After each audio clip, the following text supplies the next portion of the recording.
Manifestation, इच्छा पूर्ति कौन नहीं चाहता। हम सब चाहते हैं कि हम एक इच्छा वृक्ष के नीचे बैठें, हम इच्छा करें और हमारी सब चीज़ें पूरी होती चले जाएं। हम सब अपने मन की इच्छाएं पूरी करना चाहते हैं, लेकिन बहुत बार ऐसा होता है कि हम उसके लिए एफर्मेशंस करते हैं, बहुत सारे यत्न करते हैं, उपाय करते हैं और वो हमारी इच्छाएं पूरी नहीं होती। उनके क्या क्या रीज़न्स हो सकते हैं,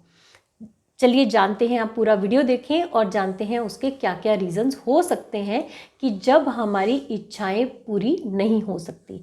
नंबर 1 रीज़न तो ये होता है कि हम 100% एफर्ट ही नहीं डालते। हम सोचते हैं कोई यंत्र मंत्र हम अपनी जेब में रख लें और बस उसी से हमारी इच्छा पूरी हो जाएगी। अपने लिए जो हमारा प्रयास है, जो कोशिश है, जो उस डायरेक्शन में काम करना है, वो तो हम करते ही नहीं है और सोचते हैं कोई जादुई चीज़ हमें मिले, हम मुँह से इच्छा निकालें और वो इच्छा पूरी हो जाए। फिर दूसरी प्रॉब्लम ये आती है जिसमें कि हम चाहते हैं कि सामने वाला व्यक्ति, जो दूसरा व्यक्ति है, जो मेरा पति है, मेरा बच्चा है, मेरी पत्नी है या कोई दूसरा व्यक्ति मेरे अनुसार कार्य करे।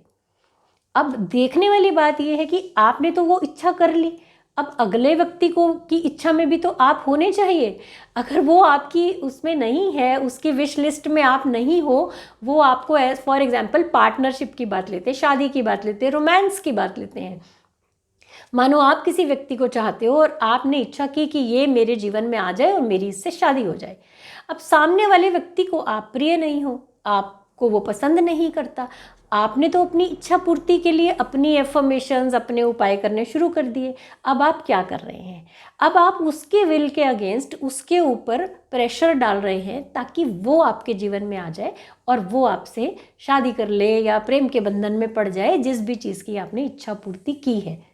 अब ऐसे केस में क्या होगा? 50% तो ये सही है क्योंकि आप चाहते हैं, लेकिन 50% ये गलत है क्योंकि अगला व्यक्ति ऐसा नहीं चाहता। और किसी भी तरह का अगर ये उपाय यत्न आपके काम कर गए और वो व्यक्ति आपके जीवन में आ गया तो उसकी लाइफ तो अच्छी नहीं होगी ना, वो तो प्रसन्न नहीं होगा, वो तो दुखी हो जाएगा। रीज़न, क्योंकि उसकी विश लिस्ट में आप नहीं हो, उसकी विश लिस्ट से शायद उसकी एक्सपेक्टेशंस पूरी नहीं होंगी और वो उसकी व्यक्ति की लाइफ ख़राब हो जाएगी। अब इसके लिए जिम्मेवार कौन है? इसके लिए जिम्मेवार आप होंगे क्योंकि आपने किसी को उसके विल के अगेंस्ट, उसके ऊपर किसी तरह का कार्य करके आपने उसे अपने जीवन में शामिल कर लिया जिसमें वो खुश नहीं है और इस तरह से आपकी खटपट होगी, अनबन होगी, झगड़े होंगे और फिर आप इस तरह की बातें करेंगे कि लव मैरिज थी लेकिन पति जो है वो बहुत झगड़ा करते हैं या किसी और के चक्कर में पड़ गए हैं। अगर आपने ये काम अननेचुरल तरीके से किया है, यानी कि अगर आपने किसी तरह के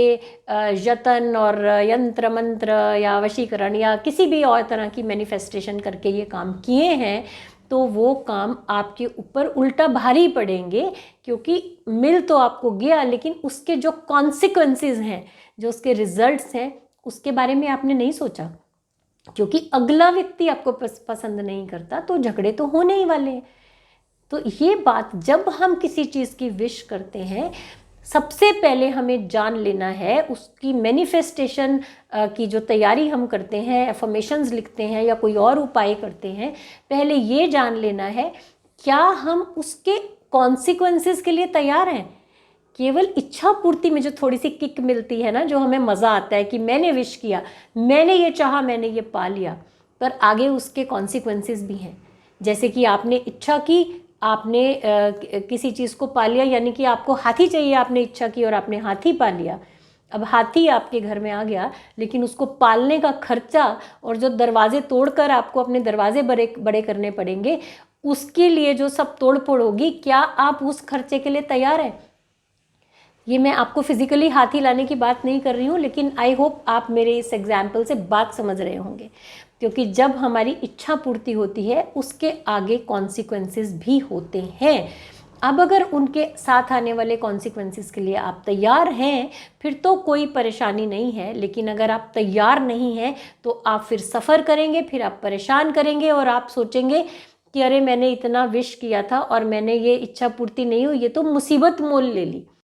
एक और एग्जाम्पल देती हूँ। हमारे यहाँ कोई सज्जन आते थे, उनके यहाँ पर जो है पुत्र नहीं था, तो उन्होंने बहुत यत्न उपाय किए और उनके यहाँ पुत्र प्राप्त हुआ। तो उनके लिए हम लोगों ने भी देखा था। तो एक जनरल गाइडेंस थी कि देखिए आप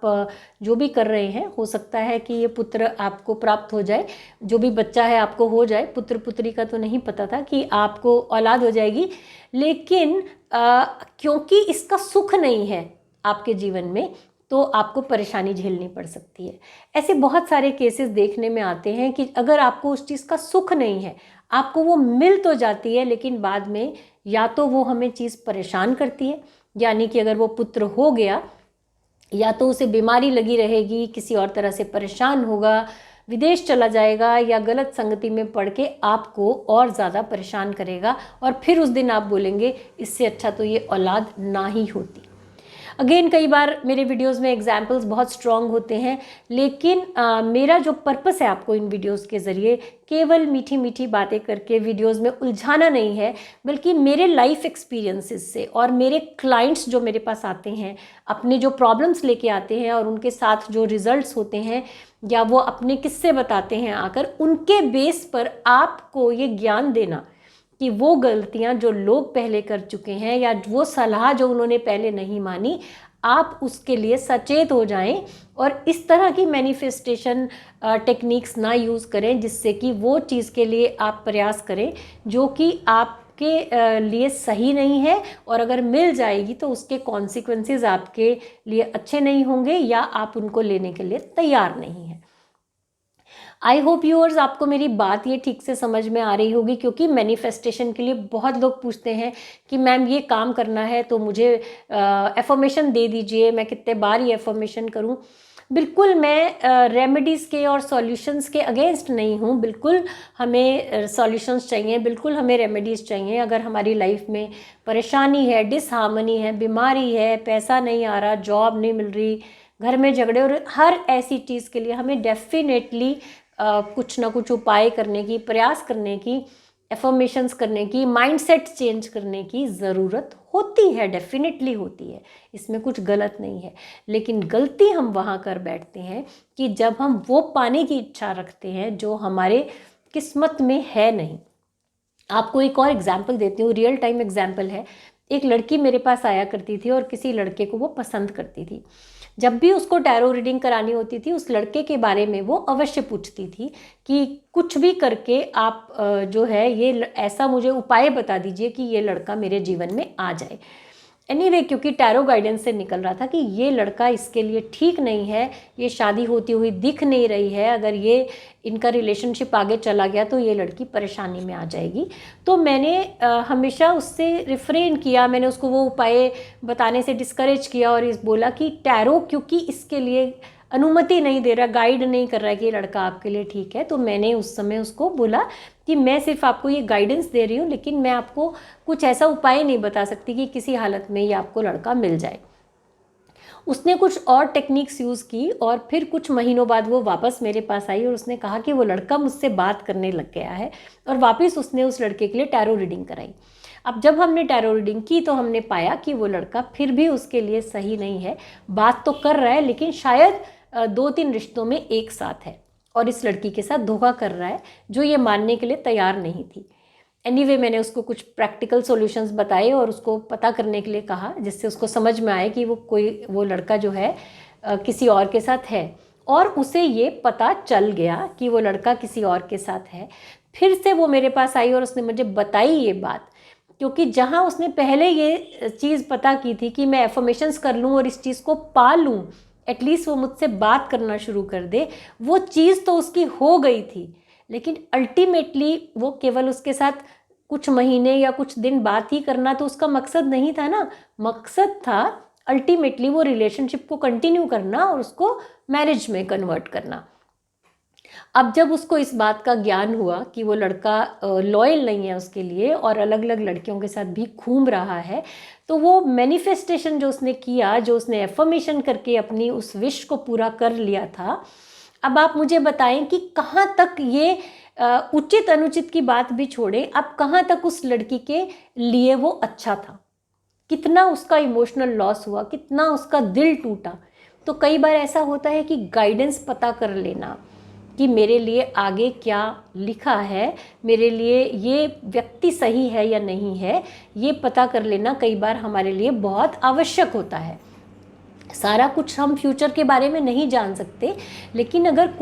अगर आप उस एक्सपीरियंस के लिए तैयार हैं कि मानो बाद में दिल भी टूट जाए, जो मर्जी हो जाए, बस मुझे एक बार उससे बात करनी है, तो एक अलग बात है। लेकिन अगर आप सीरियस हैं, आपको शादी करनी थी, आपको एक ऐसा लड़का चाहिए था जो आपके विवाह के लिए उचित वर हो, अगर आप इस तरह के लड़के के पीछे पड़ जाएंगे जो कि ऑलरेडी लॉयल नहीं है, तो फिर आप बताएं कि इस तरह तो अगर आप वो मैनिफेस्टेशन करना शुरू कर देंगे तो आपको वो तो चीज़ नहीं मिलेगी जो आपको चाहिए, और नुकसान आपका अलग हो जाएगा, टाइम आपका अलग वेस्ट होगा, दिल टूटेगा सो अलग। तो अगर इस तरह के एक्सपीरियंसेस में से हम जाने के लिए तैयार हैं और एनीवे हम कहते हैं कि मेरा ये मैनिफेस्ट हो जाए, बस एक बार मैं यहाँ से फ़ौरन चला जाऊँ या मैं इस लड़के से शादी कर लूँ, लेकिन उसके बाद के कॉन्सिक्वेंसेस कई बार इतने स्ट्रॉन्ग होते हैं कि हम सोच भी नहीं पाते कि उसका रिज़ल्ट कितना बुरा होगा जिससे हम सह नहीं पाएंगे, और फिर हम विश करते हैं काश मैंने ये मांगा ही ना होता। टैरो कार्ड रीडिंग को मेरे फ्रेंड्स आप गाइडेंस के लिए यूज़ करें। आप यूज़ करें कि मेरे लिए ये चीज़ क्या है, क्या बेहतर है, मेरा लर्निंग लेसन क्या है इसके अंदर, बजाय इसके कि आप सोचें कि कोई कार्ड्स या कोई टेक्निक बता दी जाए जिससे कि आपकी इस तरह की विश भी फुलफ़िल हो जाए जिसके लिए डेस्टिनी आपको सपोर्ट नहीं करती, और आप कुछ इस तरह के तरीके करके उसको ज़बरदस्ती मैनिफेस्ट कर लें। या तो मैनिफेस्ट हो जाती है और फिर इस तरह की परेशानियां आती हैं, या मैनिफेस्ट होती नहीं है और फिर आप हर तरह के सॉल्यूशंस को छोड़ देते हैं कि ये तो सब बेकार है, ये तो चीज़ें काम ही नहीं करती। सो माय डियर फ्रेंड्स, अगर आप मैनिफेस्टेशन टेक्निक्स के बारे में और डिटेल जानना चाहते हैं तो हमारे अगले वीडियोस में हमारे साथ बने रहें, क्योंकि कुछ मैनिफेस्टेशन टेक्निक्स मैं आपको आने वाले वीडियोस में ज़रूर बताऊंगी। और टैरो कार्ड रीडर्स जो हैं, जो ऑलरेडी टैरो कार्ड रीडिंग करते हैं, उनके लिए हमारे जो एडवांस कोर्सेज़ हैं उसके लिए हम मैनिफेस्टेशन टेक्निक्स बताते हैं, जिसके लिए मैनिफेस्टेशन और बैनिशमेंट दोनों करवाते हैं, यानी कि कुछ नेगेटिव हो रहा है तो उसको ख़त्म करना। क्योंकि कई बार जेन्युइनली आपके ऊपर बुरा स्पेल है, बुरी नज़र है, लोगों ने आपके ऊपर नेगेटिव एनर्जी डाली है, तो उसको ख़त्म करने के लिए भी कुछ स्पेल्स होते हैं जो एक्चुअली 1-to-1 एडवांस कोर्सेज़ में ही कराए जाते हैं। तो उन सब चीज़ों के लिए, हमारे अपकमिंग कोर्सेज़ के लिए, एडवांस कोर्सेज़ के लिए आप हमारे चैनल को सब्सक्राइब करें, लाइक करें, इस वीडियो को आप शेयर करें ताकि बाकी लोगों की भी आंखें खुल सकें जो गलत तरह से मैनिफेस्टेशन टेक्निक्स यूज़ कर रहे हैं और उनको नुकसान उठाना पड़ सकता है। तो आप ये वीडियो उनके साथ ज़रूर शेयर करें। सुनने और समझने के लिए आपका बहुत बहुत धन्यवाद। परमात्मा आपको प्रसन्न रखे।